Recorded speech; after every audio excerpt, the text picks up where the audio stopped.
इस वीडियो को शुरू करने से पहले मैं आपको एक बहुत ही शॉकिंग और सरप्राइजिंग न्यूज़ देने जा रहा हूं। हमारा एक एप्लीकेंट है इकबाल सिंह, उनका अपने बेबी के साथ कनाडा का स्पाउस वीज़ा आया है और वो भी सिर्फ 27 डेज़ में आया है। जी हाँ, शायद आपको आपके कानों को इस चीज़ का यकीन ना हो रहा हो। मैं रिवाइज़ कर देता हूँ। हमारे एक एप्लीकेंट इकबाल सिंह का ओपन वर्क परमिट का वीज़ा 2 रिफ्यूज़ल के बाद सिर्फ 27 डेज़ में आया है। तो इस वीडियो में यही एक इकबाल सिंह नहीं है जिनका रिफ्यूज़ल के बाद वीज़ा आए हैं। हमारे पिछले 2 महीने में 11 ऐसे एप्लीकेंट हैं जो हमारे पास रिफ्यूज़ल के बाद आए थे जिनके वीज़ाज आए हैं। तो इस वीडियो में स्पाउस ओपन वर्क परमिट के इन्हीं केसेस की बात करूंगा। क्यों रिफ्यूज़ल आ रहे हैं, उनका सल्यूशन क्या है, कैसे हम रिफ्यूज़ल के बाद एप्लीकेंट्स के वीज़ा लेते हैं। तो सारे का सारा प्रॉपरली डिटेल में डिस्कस करूंगा। बहुत इंपॉर्टेंट वीडियो है। अगर आपने स्पाउस वीज़ा अप्लाई कर रखा है या करने वाले हैं तो इसको एंड तक देखिएगा। उससे पहले हमारा यूट्यूब चैनल जरूर सब्सक्राइब कर लीजिए क्योंकि इस पे आपको ऐसी ही इंफॉर्मेटिव वीडियोस देखने को मिलती है। शायद आप ये न्यूज़ सुनकर हैरान हो गए होंगे, लेकिन अब मैं आपको वो लिस्ट बताता हूं जिनके रिफ्यूज़ल के बाद ओपन वर्क परमिट के वीज़ाज आए हैं। आमतौर के पे इस टाइम पे ऐसा टाइम चल रहा है जब ओपन वर्क परमिट या स्पाउस वीज़ा फ्रेश केस का नहीं आ रहा है। हमने 11 वीज़ाज पिछले 2 मंथ में उनके लिए हैं जिनके रिफ्यूज़ल आए थे। पहले हरमनदीप कौर का 2 रिफ्यूज़ल के बाद वीज़ा आया, निहाल सिंह वाला से हैं। गुरबख्श सिंह बरनाला से हैं 1 रिफ्यूज़ल के बाद। मनप्रीत खान 1 रिफ्यूज़ल के बाद। रशप्रीत सिंह 1 रिफ्यूज़ल के बाद। मनकीरत सिंह 1 रिफ्यूज़ल के बाद। दिवांशु सेठी 4 रिफ्यूज़ल के बाद इनका वीज़ा है। रमिंदर सिंह जो हैं 3 रिफ्यूज़ल के बाद वीज़ा आया है। अश्विनी 2 रिफ्यूज़ल के बाद। सुखवीर सिंह 3 रिफ्यूज़ल के बाद। अवनिंदर सिंह इनका 1 रिफ्यूज़ल के बाद वीज़ा आया। जो मैंने आपको केस बताया इकबाल सिंह का 2 रिफ्यूज़ल्स के बाद वीज़ा आया है। तो इतनी बड़ी गिनती में जो है ओपन वर्क परमिट के बाद रिफ्यूज़ल के बाद वीज़ाज आए हैं। तो अगर आपको ये लगता है कि आपका स्पाउस वीज़ा या ओपन वर्क परमिट जो है वो रिफ्यूज़ हो चुका है और आपका वीज़ा नहीं आ सकता है, इस ख्याल को, इस आइडिया को दिमाग से निकाल के फेंक दीजिए क्योंकि ये मैंने वो बताए हैं जो सिर्फ 2 मंथ में आए हैं। इस साल की बात कर रहा हूँ, इन मंथ्स की बात कर रहा हूँ, प्रीवियस नहीं कर रहा हूँ। तो आपका ओपन वर्क परमिट का वीज़ा आपका रिफ्यूज़ल के बाद भी आ सकता है। अब मैं आपको मेजर रीज़न बताने जा रहा हूँ जिनकी वजह से रिफ्यूज़ल आते हैं और उनका सल्यूशन भी बताऊंगा। तो इसको 2 कैटेगरी में हम बांट सकते हैं। अगर कोई पर्सन, उसका स्पाउस स्टडी वीज़ा पे है, उसका आमतौर पे 2 रीजंस के कारण जो है वो रिफ्यूज़ल आता है। एक तो मैरिज को लेकर कि कहीं ना कहीं पे वीज़ा ऑफिसर जो है वो मैरिज को लेकर सेटिस्फाई नहीं है कि मैरिज जेन्युइन है, और दूसरा आमतौर पे जो आता है उसकी जॉब को लेकर, उसके फाइनेंशियल सही नहीं है। तो ये मोटे मोटे 2 रीज़न आते हैं, इनकी वजह से आपका रिफ्यूज़ल आता है। कईयों को you will not leave Canada at end of your stay, ये हर एक एप्लीकेशन में या रिफ्यूज़ल लेटर में लिखा होता है, इस पर ज़्यादा नहीं है, लेकिन वो तो मेन रीज़न है। अब इसमें अगर आपको जो रीज़न है वो मैरिज का आया है, अगर आपके पास पूरे प्रूफ नहीं है, आपकी मैरिज जो है वो ऐसे हालात में हुई है जहाँ पे आपका ज़्यादा क्राउड नहीं था, आपके जो नियर एंड डियर जो हैं, जो रिलेटिव्स हैं, जहाँ जो आपके पेरेंट्स हैं, कोई भी रीज़न से आपकी मैरिज अटेंड नहीं कर पाए हैं,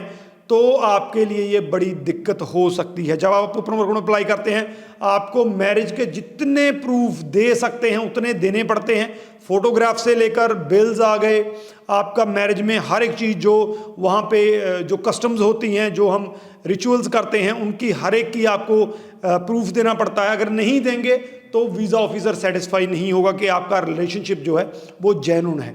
अब मैं आपको ये बता देता हूँ कि इसका एक ही सोल्यूशन है। हमने कम से कम 3 या 4 वीज़ाज ऐसे लिए हैं जिसमें एप्लीकेंट के पास सिंगल फ़ोटो था। मैं आपको बता रहा हूँ सिंगल फ़ोटो था, लेकिन उन केसेस में क्या था, उनका जो रिलेशनशिप था वो काफ़ी ज़्यादा पुराना था, यानी कि 5 या 6 साल पहले का रिलेशनशिप था, लव मैरिज थी, और उनका जो ओल्ड रिलेशनशिप था, उनके पास इसके सारे के सारे डॉक्यूमेंट्री प्रूफ थे। तो मैरिज के अगर आपके पास सर्टिफिकेट्स हैं और बाकी प्रूफ नहीं है तो आपका सिंपल है कि रिलेशनशिप पुराना है, तो वो आप सारे के सारे लगा सकते हैं, वो भी आपके रिलेशन को जेन्युइन प्रूव करता है। तो ये इसका सोल्यूशन हो गया। दूसरा, मैंने पिछले वीक बार वीडियो बनाई थी जिसमें मैंने, क्योंकि फाइनेंशियल वाला रीज़न 90% लोगों को आता है, तो 90% के लिए मैंने वो वीडियो बनाई थी कि अगर आप फाइनेंशियल रीज़न आता है तो उसमें आप लिखो, कोई जो फंड है आपके वो लीको से जोड़कर उतने फंड दिखा सकते हैं। अगर 1 पर्सन का है तो उस हिसाब से दिखा सकते हैं। अगर आपका बेबी साथ में जा रहा है, यानी कि 3 पर्सन का, आपका स्पाउस और 2 आप जा रहे हैं, तो उस हिसाब से आप लीको के साथ जोड़कर अपने फंड दिखा सकते हैं। आपके रिफ्यूज़ल के चांसेस बहुत कम हो जाएंगे। तो ये 2 रिफ्यूज़ल के रीज़न हैं जो स्टडी पे करते हैं, ये उनका सोल्यूशन है। जो वर्क परमिट के बाद जिनका स्पाउस वहाँ पे वर्क परमिट पे है, उनके रिफ्यूज़ल जो है आमतौर पे, ये जो फाइनेंशियल को अगर हम छोड़ दें, ये कॉमन रीज़न है, इसको अगर छोड़ दें तो या तो आपका टीयर का आएगा कि आपका जो स्पाउस है उसकी जो जॉब है वो क्वालिफाइंग टीयर में नहीं आती है। टीयर का मतलब ये होता है कि जो कनाडा की जॉब्स हैं अगर उनको हम कैटेगराइज करें तो टीयर 1, 2, 3, 4 में आती है, तो 3, 4 वाले एलिजिबल नहीं हैं। अगर आपका स्पाउस टीयर 3 या टीयर 4 में जॉब कर रहा है, उस पोस्ट पे है, उस पोजीशन पे है, तो आप ओपन वर्क परमिट या स्पाउस वीज़ा के लिए एलिजिबल नहीं है। सिर्फ टीयर 1 या टीयर 2 वाले ही एलिजिबल हैं।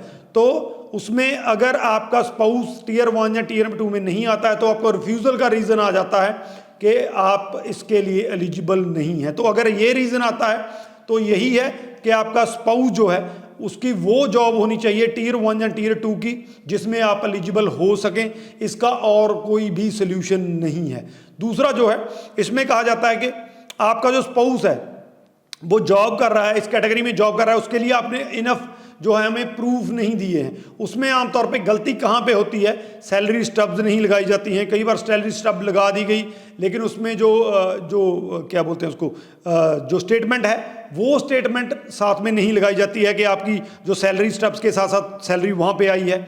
तो कई कारण ऐसे होते हैं जिसमें आप पूरे प्रूफ नहीं लगाते हैं कि आपका स्पाउस जो है सुपरवाइजर या मैनेजर की टीयर 1 या टीयर 2 की जॉब कर रहा है, लेकिन उसके जो इनफ एविडेंस हैं, जो डॉक्यूमेंट्स हैं, वो प्रोवाइड आप नहीं कर पाते हैं। तो इसकी वजह से भी जो है रिफ्यूज़ल आ जाता है। अब इसका सोल्यूशन बता देता हूँ।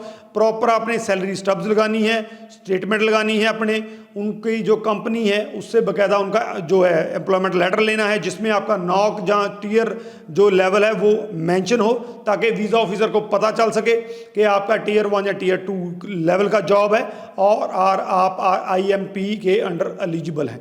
तो ये मेन रीज़न है जिनकी वजह से स्पाउस वीज़ा का रिफ्यूज़ल आता है। तो जैसा कि मैंने बताया, ये रिफ्यूज़ल हैं और ये इनके सोल्यूशन है। हमारे पास जब भी कोई एप्लीकेंट रिफ्यूज़ल के बाद आता है तो उसके प्रॉपर रिफ्यूज़ल रीज़न को जाना जाता है। बहुत बार हम रिकमेंड करते हैं कि अपने केप्स अप्लाई कर दीजिए। हमारे पास बहुत से केप्स लोग शेयर भी करते हैं। जब केप्स आप अप्लाई करते हैं तो काफ़ी चीज़ें आपकी क्लियर हो जाती हैं। तो अगर आपका रिफ्यूज़ल भी आ चुका है तो आपने केप्स अप्लाई करना है तो आपके एग्जैक्ट रीज़न पता चल सके। तो जब हमें एग्जैक्ट रीज़न पता चल जाता है तो प्रॉपरली उसको स्टडी करके हम उस फाइल पर एक वर्क करते हैं and with the grace of God बहुत बड़ी गिनती में वीज़ाज आते हैं। तो इस टाइम पे स्पाउस ओपन वर्क परमिट का with the grace of God पिछले 2 मंथ से 100% रिजल्ट चल रहा है। जितने भी वीज़ाज आए हैं उन सब में सक्सेस मिला है और बहुत बड़ी गिनती में जो है हमारे स्पाउस ओपन वर्क परमिट के वीज़ाज आए हैं। तो अगर आपने अप्लाई करना है, कोई एडवाइस भी लेना है तो हमें कांटेक्ट कर सकते हैं, नंबर नीचे दिए गए हैं। इसके अलावा आप मेरे साथ ऑनलाइन काउंसलिंग भी ले सकते हैं जिसमें आप केस अपना थॉरोली डिस्कस कर सकते हैं जो कि फ्री ऑफ कॉस्ट है। तो शेयर जरूर कर दीजिए क्योंकि ये वीडियो ओपन वर्क परमिट वालों के लिए बहुत ज़्यादा जरूरी है। इस वीडियो के रिगार्डिंग अगर कोई क्वेश्चन है तो नीचे लिख दीजिए, आपको आंसर मिल जाएगा। राजवीर चहल, थैंक यू सो मच।